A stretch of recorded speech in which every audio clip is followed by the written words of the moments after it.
Hey, everybody there. It's Ron Carruthers. I am your main man for everything related to money, personal finance, and paying the least amount in taxes possible, getting set up for retirement, having cash flow while you're at it now, not losing money unknowingly and unnecessarily, and college. So today, because it's right before the end of decision day, thought I'd go live actually early, and the world might in fact end today because I woke up at 5 a.m. with no alarm and was just like ready to go. This almost never happens. So I've been out here getting some work done. Thought I'd go drinking some coffee in the backyard. And yes, I realize my table is a little bit of an angle. Hold on. These beautiful chickens.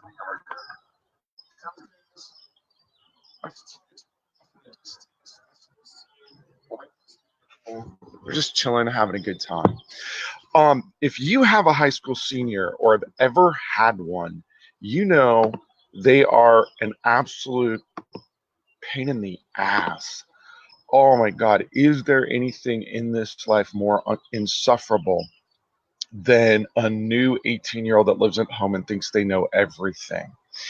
And now that we're almost done with the college decisions, one of the other things that I noticed is this year, like every year before it, senioritis is a big deal. In fact, your kid doesn't even have to be a senior to get it.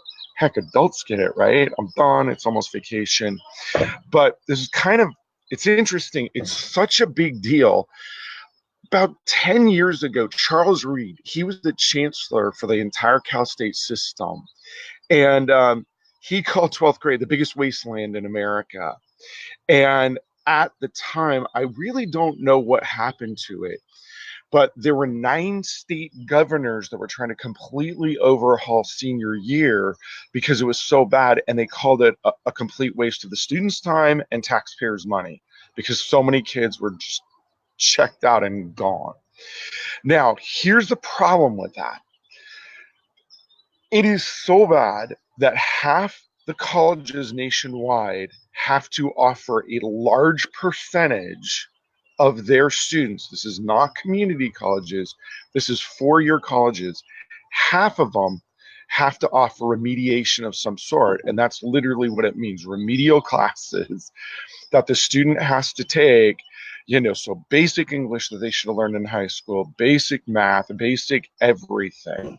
So if your student is around, you can remind them of a couple things. First of all, a lot of schools will check their spring senior year grades. So a lot of students are like, I'm done, deuces, I'm out. My grades don't count anymore. It's not even that big of a deal, whatever. Um, and so they do count, and we have had students, it doesn't happen a lot, but we've had students where their applications have been, their acceptances have been rescinded at the last minute simply because school's like, hey, you slacked off. That's not what we're looking for. So really, this is a big deal. And we're going to move off college stuff a little bit, which is really all we've been talking about lately, get into some other financials, planning stuff, all kinds of cool other stuff. But just for the record, for right now, senior grades do count, and they count a lot. So keep that in mind, and really be careful on your grades. We had one student years ago from San Diego State. By the way, I'll get into 5 tips, 5 things you can do. But we had one student that got admitted to San Diego State before San Diego State was even really as competitive as it is now. And they told her, look, this offer's conditional. You can't get any grades less than a C. She got a D plus in chemistry, and that was it. They were like, sorry. She offered to retake the class. She offered to do everything. She couldn't get the teacher to redo her grade. And San Diego State was like, we tried to tell you. And I think she ended up going to one of the Cal States not in a nice location. I don't want to say Cal State San Bernardino, um, but it was not her first choice. So don't let this happen. And by the way, this kid had a roommate, everything, and it was just, that's it. So the first thing that you have to do, point number one, I guess, would be, oh, Tina Turner's coming over to say hi. Have you guys seen Tina before? I think you have. Well, hold on. Oh, and Phyllis Stiller's right here. You guys got to say hi to Phyllis Stiller. Hold on. Come here, Phyllis. You're going on camera. My chicken looks just like Phyllis Diller, doesn't she? Isn't she precious? Okay, hold on. Here's Tina Turner. If you haven't seen Tina before, Tina looks more like Tina than Tina looks like Tina. Look at that hair. Whoa. All right. Back guys, don't go in the house. All right, let's get to the points. Number one, senior grades count a lot. So just make sure you finish strong if you're a kid. We're recording this, on Saturday, the last Saturday in April. You've only got about 6 more weeks to go, tops. So buckle down. The second thing is evaluate your schedule. So if you're struggling a little bit with your grades as a student and you just took on a summer job, like let's just cut those hours back a little bit or cut back on one of your other social activities just to make sure your grades stay strong. You're almost done. But almost done is not the same as done. And again, we don't want anything bad to happen. Okay, this one's going to sound lame, but challenge yourself. And here's what that means. If you're really struggling as a student to stay focused, maybe you can form a study group for one of the classes that you're having a hard time with, or find and this is the key word, interesting extra credit project in one of your classes. So interesting is the key word, something you'll at least enjoy as much as you can if it's a class you don't like. So, and if your grades are in doubt, now's the time. I have a lot of clients that are educators. And I ask them, like, what can a student do if their grades maybe aren't where we want them? And I can't say they've all said this, but the majority of them have turned around and said, look, we get into teaching because we like to teach. And so nothing kind of annoys us more than a kid after the fact that didn't really show any interest in the grades at the time is now all of a sudden like, hey man, can you change my grade? So we found most teachers, not all, I'm sure we all have that one teacher who's like, whatever, your grades, sucks to be you. But we've all had that one teacher like that. But most teachers, if you approach them now, if your grades are borderline and ask, can I do an extra credit project? Can I retake a test? What can I do? I not only want to learn the information, but I want to finish the year strong. I'm excited to go off to college. I think you'll find that most teachers will work with you. Now, if you're really doing good on your grades, but just like, I'm over this, one of the number one things you can do is get an internship set up in the field you think you're going to go to college for. So you can set that up now to get going, and that is the number one thing you can do for your future besides keeping your grades high so it doesn't affect your college admission. So, and here's what I mean by an internship. It doesn't have to be formal, like you officially apply through the Intergalactic Internship Association.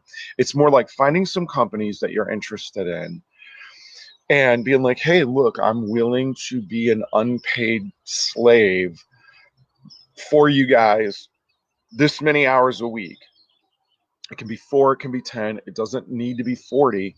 And I just want to see what you guys do. I'm thinking about going to college for this. I'd love it if you paid me, but you don't have to. And generally, if you do this, you ask for 2 things from them.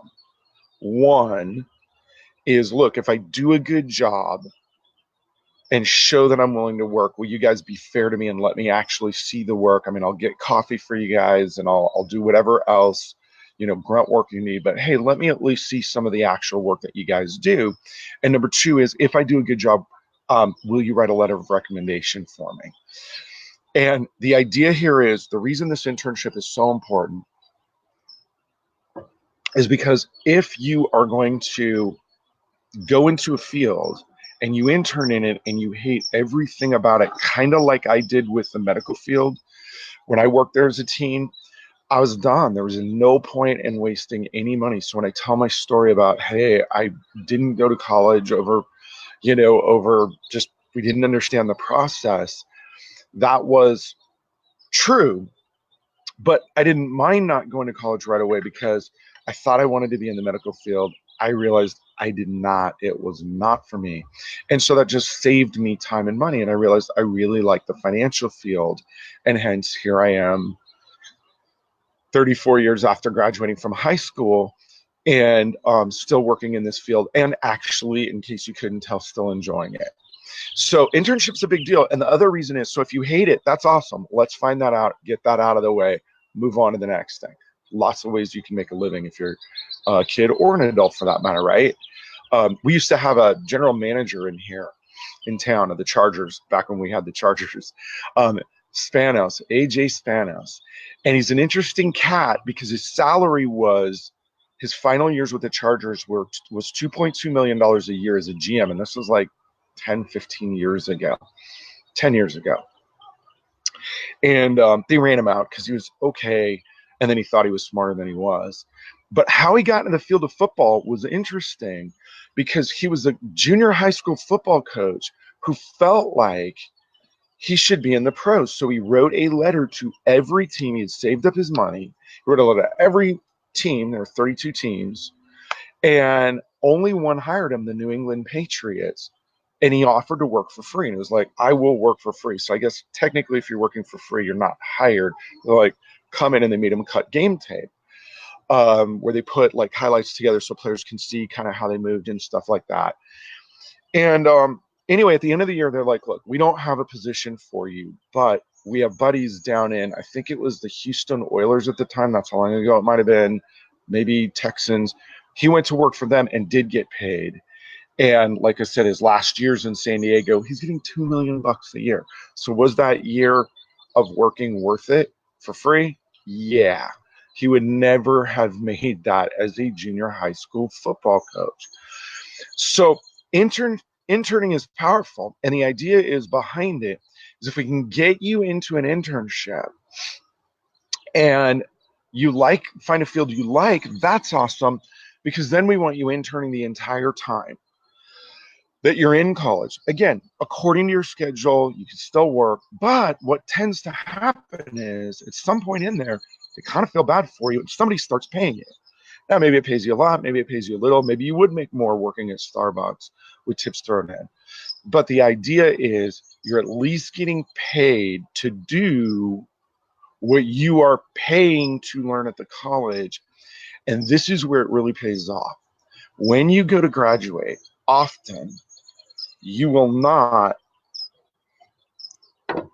need to apply for a job in the same way that a normal person would with no experience. You get to cut the line if you need to stand in the line at all. Because a lot of times the places you intern will either recommend you, like they did with Spanos, hey man, we're not hiring, but we could know somebody over here. Or they'll turn around and just be like, hey, don't take another job. We want to talk to you. We really like your work here. And often it's 5, 10, 15% more than anybody else starting out. And here's what's beautiful about that. If you start out 10 or 15% higher than everybody else, you tend to end up 10 to 15% higher. So over a 40-year working career, it can be worth tons of money and make sure you like the field you're in.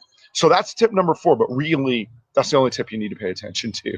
That's the important one. I gave you 5 just to be generous. By the way, tip number 5 is if you're really done with high school, see if you can take a class in something at the community college or online, or Udemy even, udemy.com is a really great resource. They run like 1,000 sales a year where their courses that are normally $200, $300, $400 are $10.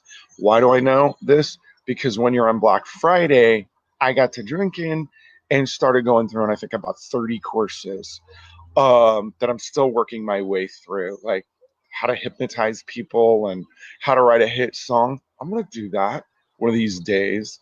I think I'll have to write country. I don't think I'd write anything pop, and there really is no rock and roll anymore, right? Not like the great hair metal of the 80s.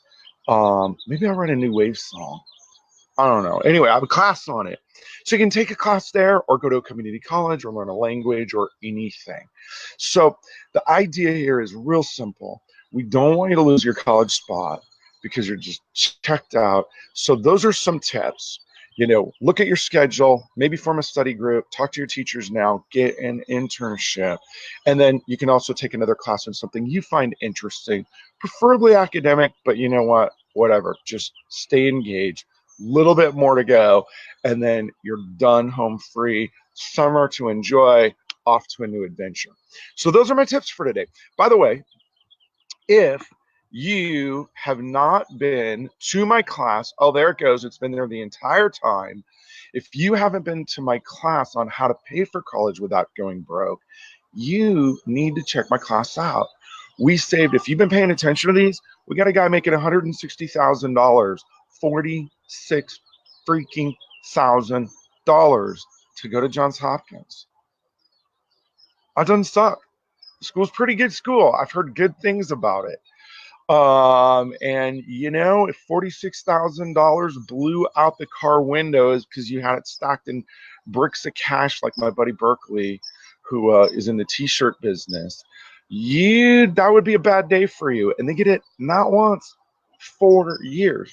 So a little bit of math, almost $200,000 by paying attention and knowing the rules. So y'all got to pay attention to that. If you haven't been to my class or your friends haven't been to my class, ronscollegeclass.com. By the way, we're doing an admissions class.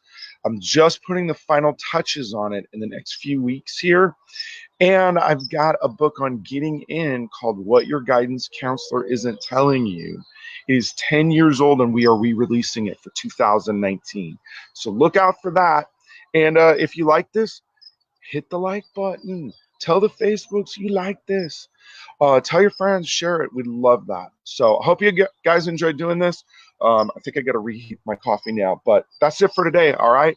Hope y'all are good. I'm going to go do some stuff. Tina Turner's pecking at my toes right now. She says hi, and I will holler at you guys later. Take care. All right. And let's shut this thing down.